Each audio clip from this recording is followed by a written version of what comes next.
Well, good morning, and thank you for coming. My hope is that Senator Carla Nelson will be here shortly as well, but we want to value and honor your time as well.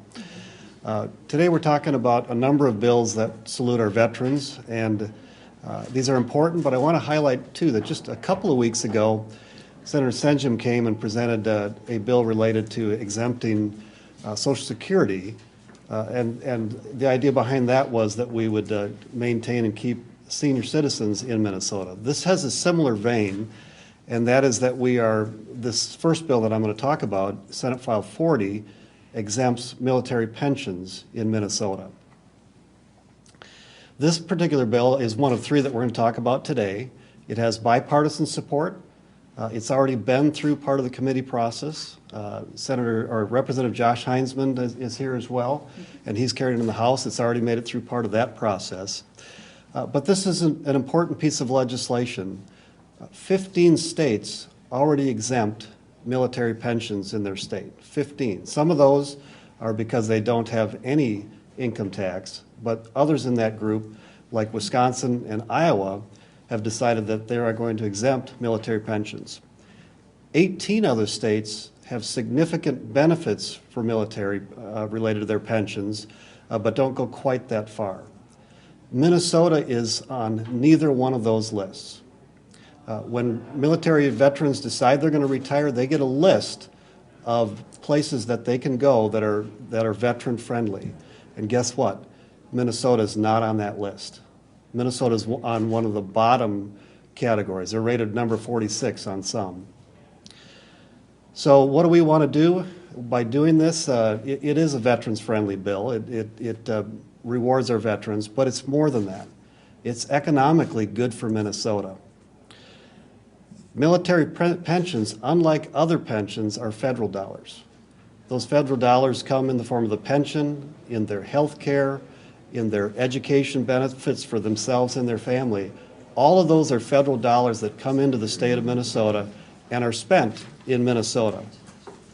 A common misconception is that a military retiree is in their 60s or 70s, when in fact many of them are in their 40s. And so when they come to Minnesota, it's not just to retire, it's to start another career. Often they're entrepreneurial, where they're creating new jobs for other people as well. And so it brings a great economic benefit to Minnesota. The initial cost is $23 million. $23 million. And you know that we do dynamic scoring where we don't measure the benefits. But I want to say, when those more veterans start retiring to Minnesota, the fact is they're going to be paying more property taxes, more sales tax. They're going to pay income tax on their new careers. And so, in my opinion, it will more than offset as we begin to measure that. I mentioned that Wisconsin exempts military pensions. They started that in 2001. And since that time, the difference between Minnesota and Wisconsin, the dollars that come in federally, has increased fivefold to Wisconsin. And so we know that we are losing veterans, and we want veterans to know that they are welcome here, that we want them here, and this is one of the things that we can do. Finally, I'll say that with the baby boom generation retiring, we know that there's going to be a shortage of workers aged 25 to 64. This is one of the ways that we can recruit more people to Minnesota that are the job creators. This is a golden opportunity. Right now, this is a golden opportunity. If you look at over the years, we've often had budget shortfalls. We've had deficits in our cash flow accounts. Right now, they're filled to the brim. Right now, there's no shifts to pay back, and we have $1 billion of surplus. So why would we not invest $23 million in our veterans and invite them to Minnesota? Thank you. Next, we have Senator Carla Nelson. Thank you, Paul. Well, good morning. It's always a great day when we can salute and honor the men and women who have put on their uniforms, put their lives on hold, and oftentimes on the line for us. And that's what we're doing today, saluting our veterans. I'm going to talk to you about a bill that I've sponsored in the Senate, Senate File 199, which is to help get more returning veterans into our job market. You will recall, it wasn't too long ago, just probably less than 2 years ago, where we saw those screaming headlines that were telling us that 11% of vets were unemployed. And that is not acceptable. We have come a long way since then, and we're very glad about that. But let me tell you about the statistics that are troubling me and why this bill is so important. While Minnesota's unemployment rate is about 5.3, actually, I need to get those numbers now. I forgot them. Let's see. What I want to tell you is that the Minnesota unemployment rate has come down significantly. However, the veterans rate, while it has come down somewhat, it is significantly higher than our state's unemployment rate. And I do have those numbers for you that I'll be glad to get, but it's not quite, it's over 50% higher. So our unemployment rate among veterans is still too high, and this bill is aimed to help close that gap and get more of our veterans employed. Our veterans are highly skilled. We've invested a lot of time in our men and women who have served us so well. They're highly skilled, and they also have the temperament and the characteristics that job providers and employers look for. So this bill, Senate File 199, actually provides job credit for veterans. And it depends on the veteran, determines what type of job credit there is to the employer. There are job credits, about $3,000 maximum cap for the veterans who are unemployed. There are job credits for disabled veterans. And then there's a special category for 9/11 veterans, and I want to really focus on that category. Senator Uyghur has a bill very similar to mine. And we testified together in the tax committee. It was warmly received. The only difference in my bill is that it really targets. There's a special category for 9/11 veterans, and so what I'd like to do today is tell you why that's so important. Our 9/11 vets have come home, many of them at the height of the Great Recession. We also know that as these would be post 9/11 vets, and we also know that as the feds start drawing down, we're going to have more and more of these post 9/11 vets coming to Minnesota, and it's essential that we take their skills and get them in the workforce. This is a small step to do that. When a veteran fights for his or her country, he or she should not have to come home and fight for a job. And so that's one of the things that we're trying to do with this bill. Thank you. Thank you. Thank you very much. Glad to be with you today, and certainly on a subject of saluting service. I'm the daughter of a World War II Navy vet, a wife of a Vietnam veteran, a sister to Vietnam, Kosovo, Iraq. With 14 brothers and sisters, we span the whole large gamut of service. So it's my privilege today and my honor to talk about my particular bill, because when you come home and you are a veteran and you complete service, you, the active duty military are, excuse me, I need water. I'll let somebody else go. I'll step right in. I'm Representative Bob Detmer. I'm the chair of the Veterans Division in the House. And I just came in late because I was at the Tax Committee at a hearing on House File 137, which I would like to talk about today. First of all, what are other states doing? I don't know if that was mentioned before I came up here, but House Research put together a document for me that just shows what other states are doing in terms of retirement pay for our veterans. And of the 50 states and the District of Columbia, 9 do not have general income tax. Okay, they just don't have income tax. Of the remaining 42 states, 35 states exempt at least a portion of the military retirement income, and 3 provide credits for retirement income.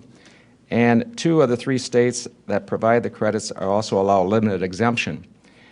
This leaves 6 states that do not exempt any portion of the military retirement pay. 6 states. And I hate to say that Minnesota is part of that.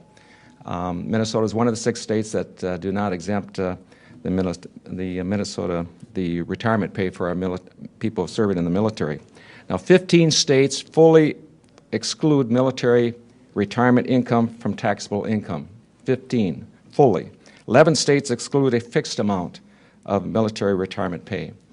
And my House File 137 was started at that level with a fixed amount that will exempt from retirement pay from taxation. 9 states, including Minnesota, includes some pension income, including military retirement income subject to income and or age limitations. Now that is a $750 credit that lower income retired military personnel can get when they do their taxes.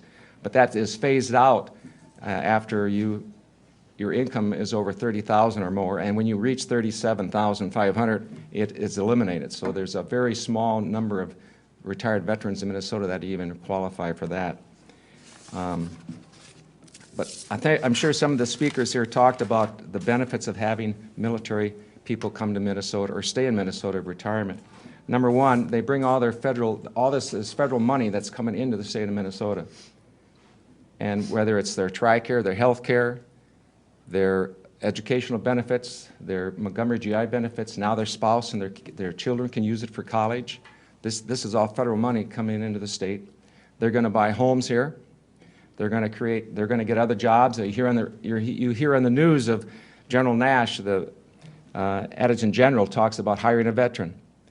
They have skill sets that was mentioned that after 20 years, they have some skill sets in all the branches, whether it's Army, Navy, Air Force, Marines, skill sets that can be transferred into jobs here in Minnesota. We passed legislation, I think, last session regarding military police. Now you can come into Minnesota if you've spent 4 years as a military police officer and now take the test exam, and you can be hired by counties or municipalities for law enforcement.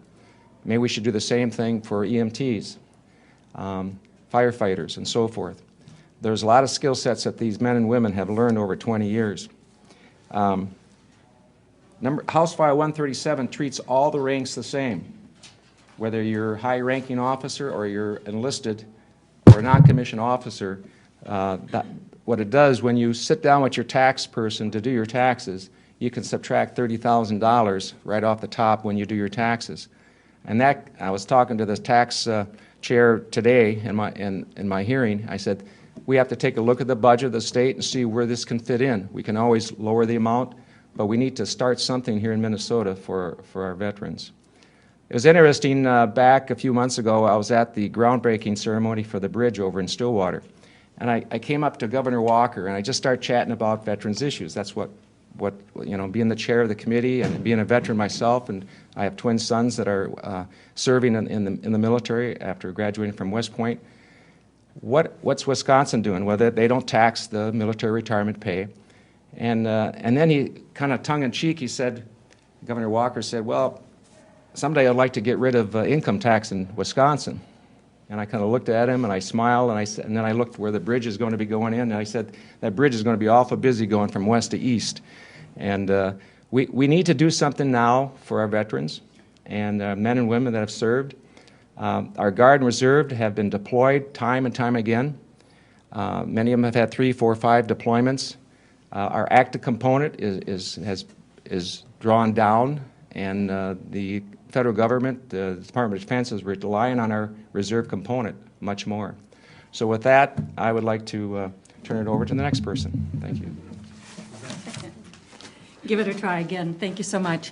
And so Senate File 165 is a bill that currently active duty military do not need a gun safety certificate recognized in their training. However, just in the law, if you're a returning veteran after 20 years of service, you would have to get that gun safety certificate. It's the same one that the 12-year-olds get. Certainly, our returning military, those who are leaving service and our veterans, should be treated on par with active duty. Part of this is to also give the commissioner some authority to make sure that, and we'll also work with them to implement the bill as well. So it's a small bill, but a constituent of mine contacted me after all his time of training, gun safety, utilization of guns. He came back to Minnesota, and once again, just like with these other bills, once again, they come to Minnesota and they get a cold shoulder. So it is important for us to recognize their skills and their values and what they bring to Minnesota. And again, and just saluting their service, that when they come back as a veteran, not just active duty, that they are exempted from the gun safety, from the gun certificate. So a very short, simple bill. And by the way, it doesn't cost any money to do this. So thank you.